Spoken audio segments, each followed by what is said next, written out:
السلام عليكم ورحمة الله وبركاته. ازيكم عاملين ايه؟ يا رب نبقى بخير. النهاردة هنعمل مش أكلة، النهاردة هنعمل تجهيز مثلا. بمعنى ان انا يعني عندي شغل طول الاسبوع ومش فاضية وبرجع ببقى مستعجلة عايزة اعمل اكل بسرعة. فانا هنعمل تجهيز مثلا لاسبوع كامل من الفراخ، وهو هيكون عبارة عن معانا 2 كيلو من صدور الفراخ المخلية زي ما احنا شايفين. هنعمل منها تجهيز للكوردون بلو، هنعمل منها تجهيز للفاهيتا، هنعمل منها تجهيز عفوا، هنعمل منها تجهيز للشاورما، هنعمل منها تجهيز للشيش طاووق. 4 انواع هطلعهم من ال2 كيلو صدور فراخ.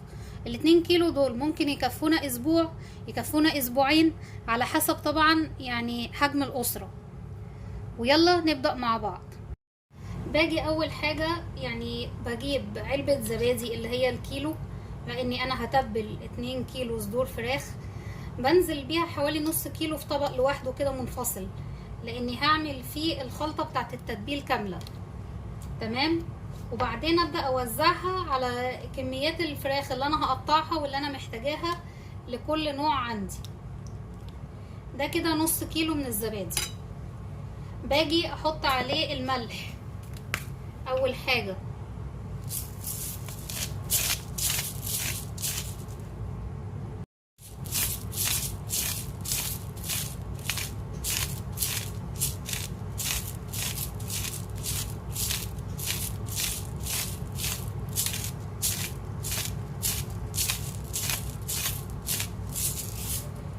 احط عليه الفلفل،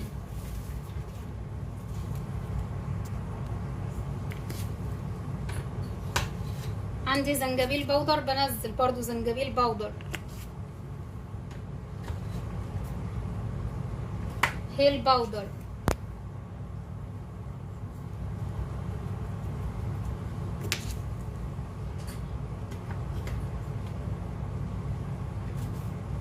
كاري،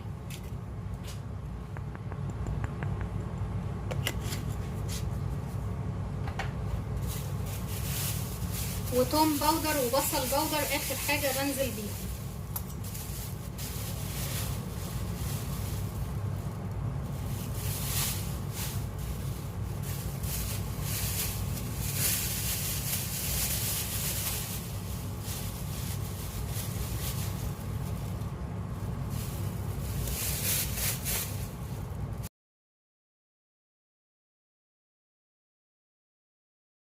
اول صدور الفراخ بتاعتي وانا هبدأ فيه ان انا هعمله شاورما. والشاورما اللي انا هجهزها من الصدور ديت دلوقتي اللي هي شاورما هعملها سيخ، طريقة تانية للشاورما غير الطريقة الاولانية اللي انا عملتها. ببدأ اقطعه الصدور براق خفيف زي ما احنا شايفين كده بالظبط. تمام.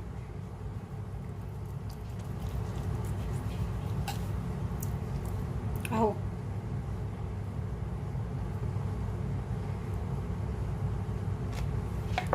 اكمل وارجع لكم.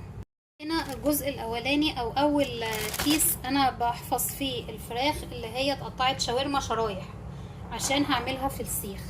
باجي انزل عليها بخلطة الزبادي والبهارات اللي جهزناها، بحط لها يعني كمية زبادي معقولة، مش هقول بحط كمية كبيرة او زيادة عن اللزوم، على حسب اللي انا شايفاه يقدر يغطي الكمية بتاعت الفراخ بتاعتي اللي انا ايه قطعتها.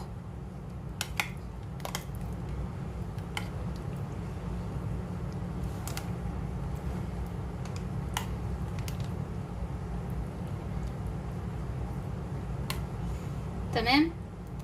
بعد كده دي شاورما، فلازم اديها بابريكا، مش كل التتبيلات هيتحط فيها بابريكا، لذلك خليت البابريكا منفصلة لوحدها تماما. ولازم اديها خل،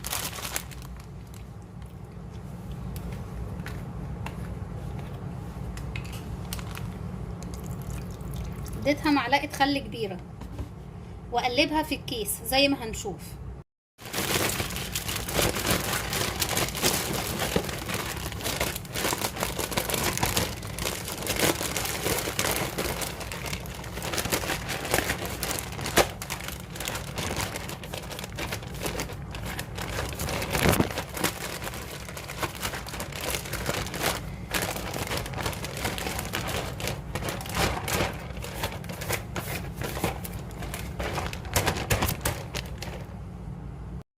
جامد وتماما زي ما شفنا كده مع بعض. يعني بفرغ الهواء من الكيس والفه وادخله الرف اللي تحت الفريزر في التلاجة، ويعني يقعد معايا كده في تتبيلته يعني لمدة 5 ايام اللي هما خلال الاسبوع اللي هما بتوع الشغل. ويلا نعمل التتبيلة. هنا معاكم دلوقتي بعمل التتبيلة الخاصة بالشيش طاووق. باجي اجيب صدر الفرخة واحاول اقسمه نصين بالظبط، لان الصدر عندي يعني تقريبا وزنه حوالي يعني نص كيلو. تمام اهو انا قسمته. برجع يعني اعمل صوابع طولية منه،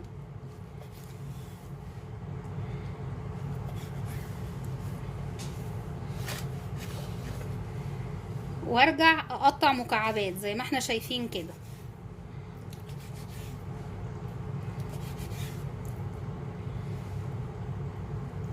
وبرضو بحطه في كيس الحفظ اللي انا مجهزهوله الاول.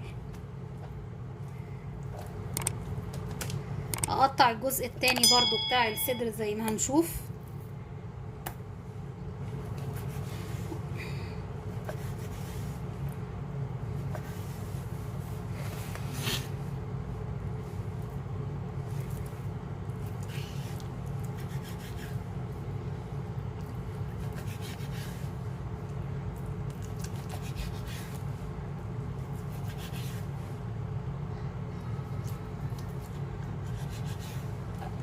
وارفعه واكمل الكمية وارجع لكم.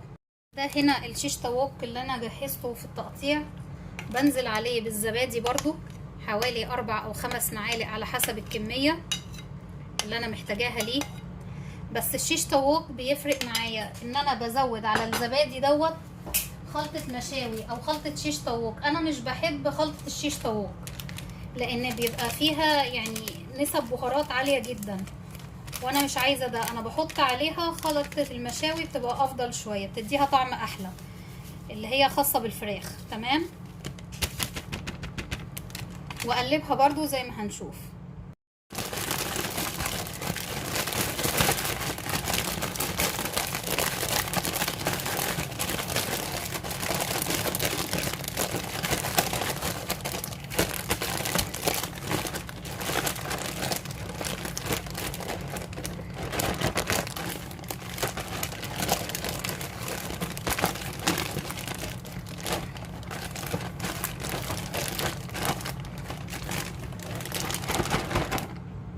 قلبتها زي ما شفنا، والخلطة اتجانست تماما مع الفراخ مع التقليب.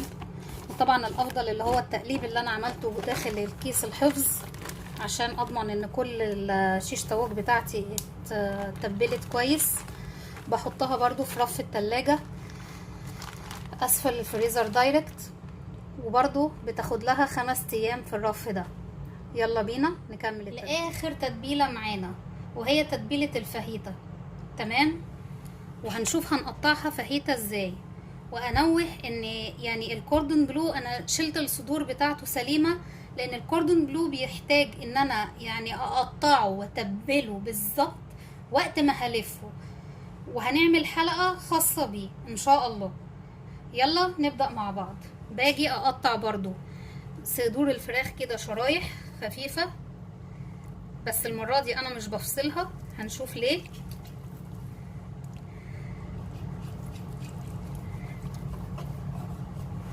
انا ماشية ورا بعض وبقطع شرايح خفيفة اهو، عشان اقطعها بعد كده عشوائي زي ما احنا شايفين كده.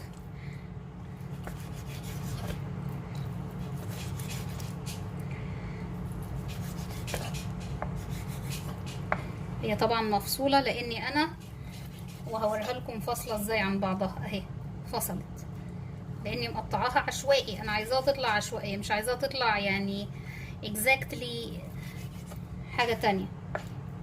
تمام.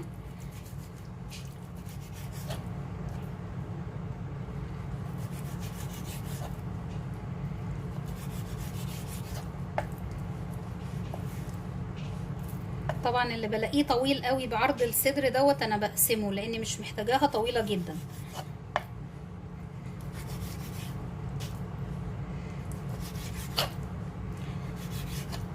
خلاص قطعناها اهو وبقت جاهزة. بحطها برضو في كيس الحفظ بتاعها واكمل الكمية وارجع لكم ان شاء الله. بالفاهيتا بتاعتي خلاص اللي انا قطعتها زي ما شفنا، بنزل عليها باخر كمية زبادي زي ما انا موزعة الزبادي على التتبيلات اللي انا احتاجته. طبعا كل واحد بيشوف المعيار اللي هو عامله ايه ويوازن بالنسبة له الزبادي اللي هو عايزه. هو الموضوع في التتبيل مش كثرة الزبادي، هو الزبادي بس بيتحط عشان يطري الصدر، يخلي الصدر طري. كل ما الصدر يقعد في الزبادي اكتر كل ما يبقى طري اكتر. تمام. اللي بيميز بقى او بيفرق خلطة الفاهيتا عن خلطة الشاورما العادية، لان خلطة الفاهيتا دي زي خلطة الشاورما المتقطعة بالظبط، اللي هي بيتعمل بيها يعني فتة الشاورما، وان شاء الله نبقى نعمل حلقة لفتة الشاورما. اللي بيميزها بقى ايه؟ كاري كتير زي ما احنا شايفين كده. الخل متفقين فيها، هحط لها خل ونقلبها وبرضو نرفعها الرف اللي اسفل الفريزر.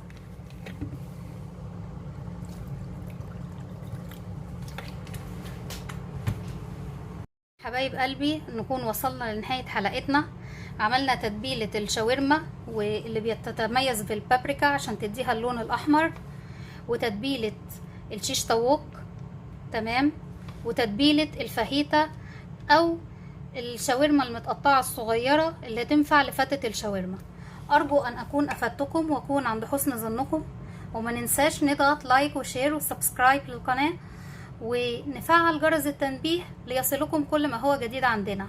سبسكرايب او اشتراك اسفل الفيديو على طول. يلا بينا وشكرا.